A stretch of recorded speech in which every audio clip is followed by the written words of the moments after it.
Assalamualaikum warahmatullahi wabarakatuh. Salam sehat walafiat, berkah barokah, alhamdulillah. Kali ini kita akan belajar yaitu tentang pemfaktoran bentuk selisih dua kuadrat. Ingat ya, kalau pemfaktoran itu adalah mengubah suatu bentuk menjadi bentuk perkalian. Nah, ini bentuknya selisih dua kuadrat. Sebagai contoh, rumusnya ya, itu adalah A kuadrat, ini bentuk kuadrat kan, min B kuadrat. Nah, A kuadrat min B kuadrat ini sama-sama bentuk kuadrat ya, itu dikurangi, berarti selisih dari A kuadrat dengan B kuadrat ya. Maka bentuk faktornya sama dengan yaitu A plus B kali A min B. Begitu ya. Nah, ini kita pakai sebagai patokan atau rumus ya. Nah, sebagai contoh soalnya yang pertama ya, yaitu X kuadrat min Y kuadrat. Ini bentuknya selisih dua kuadrat mau kita ubah menjadi bentuk perkalian. Nah, rumusnya ini berarti tinggal A-nya diganti X, B-nya diganti Y, berarti sama dengan X plus Y kali X min Y. Ini bentuknya perkalian dari X plus Y dengan X min Y. Begitu ya. Terus contoh yang kedua, yaitu P kuadrat min Q kuadrat. Nah, masih sama kan, tinggal A-nya diganti P, B-nya diganti Q, berarti sama dengan bagaimana?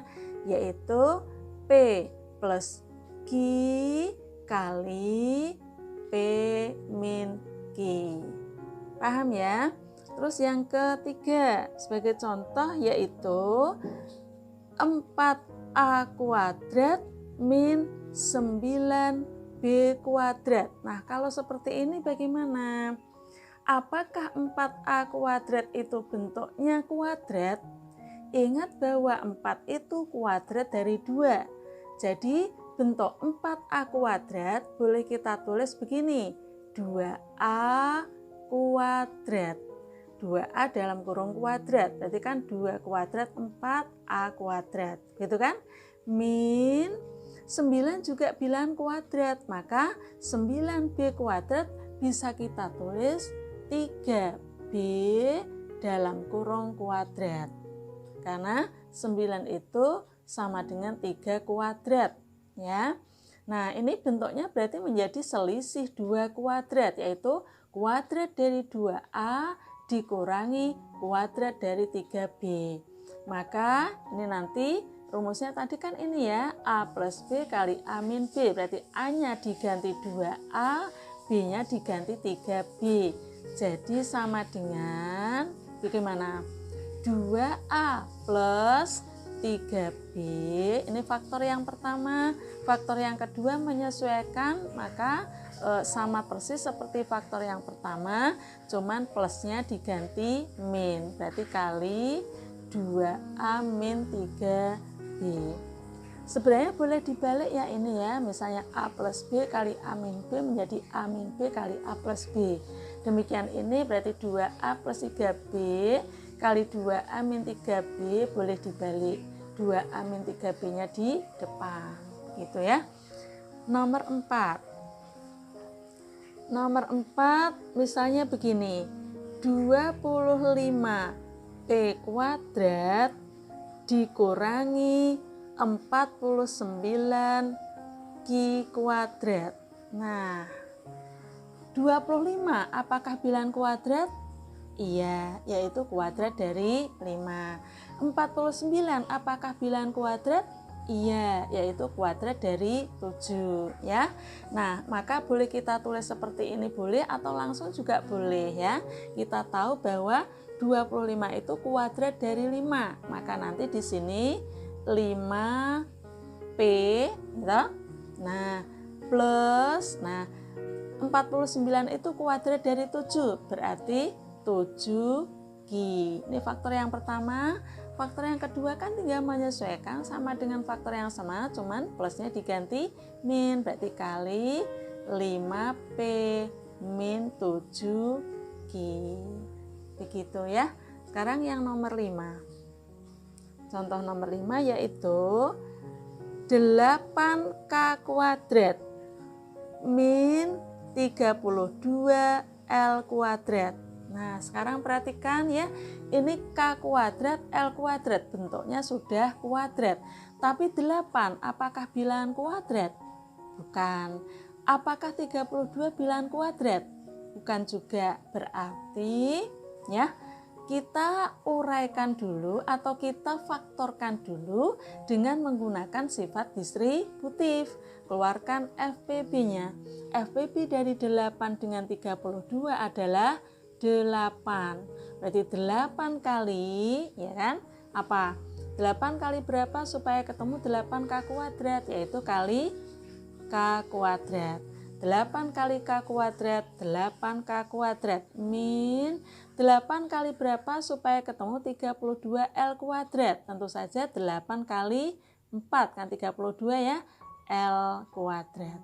Nah, sama dengan yang di dalam kurung bentuknya kuadrat. Koefisien K kuadrat kan 1 ya, 1 itu bilangan kuadrat, berarti sama dengan 8 kali, nah ini 4 juga bilangan kuadrat. 4 itu kuadrat dari 2. Berarti di sini menjadi K plus. Nah, 4 itu kan kuadrat dari 2. Berarti 2 apa? L. Nah, faktor yang keduanya sama persis dengan ini, tapi plusnya diganti min. Berarti K min 2L. Begitu ya. Jadi 8 kuadrat min 3L kuadrat, faktornya ada 3. Faktor yang pertama adalah 8, faktor yang kedua adalah K plus 2L, faktor yang ketiga adalah K min 2L. Begitu. Sekarang satu contoh lagi, yaitu A pangkat 4 min 1. Nah, ini A pangkat 4, bisakah kita ubah dalam bentuk kuadrat? Bisa kan? Yaitu sama dengan A kuadrat dikuadratkan lagi. Atau A pangkat 2 pangkatkan lagi dengan 2. Min 1 juga bisa diubah menjadi bentuk kuadrat, yaitu 1 kuadrat. 1 kuadrat, berarti 1 kali 1, hasilnya 1, ya kan? Berarti ini faktornya, ini A kuadrat kuadratkan lagi, berarti kan ini menjadi A kuadrat plus, nah ini 1, ya toh? Nah, karena ini kan berarti kalau kita kembalikan ke sini, maka pengganti dari A-nya adalah A kuadrat, ya toh? Pengganti dari B-nya adalah 1, maka sama dengan A plus B kali A min B, maka A-nya diganti A kuadrat plus B-nya diganti 1, berarti faktor yang kedua menyesuaikan, tinggal plusnya diganti min, berarti kali A kuadrat min 1 ya. Nah, sampai di sini kita amati untuk A kuadrat plus 1 tidak bisa difaktorkan, tapi untuk A kuadrat min 1 masih bisa dikuadratkan, masih bisa difaktorkan. Mengapa? Karena ini juga bentuk selisih 2 kuadrat. A kuadrat min 1 itu kan dari 1 kuadrat. Berarti sama dengan ya. Ini tetap faktor yang pertama ini yaitu A kuadrat plus 1. Sekarang faktor yang kedua ini kita urai atau kita faktorkan menjadi A plus 1 ya toh, karena kuadrat A itu kuadrat dari A, 1 itu kuadrat dari 1. Kemudian ini tinggal A min 1. Jadi A pangkat 4 min 1 juga mempunyai 3 faktor. Faktor yang pertama adalah A kuadrat plus 1, faktor yang kedua adalah A plus 1, dan faktor yang ketiga adalah A min 1. Demikian pembahasan kali ini, semoga menjadi ilmu yang manfaat barokah. Mohon maaf apabila ada kekurangan. Assalamualaikum warahmatullahi wabarakatuh.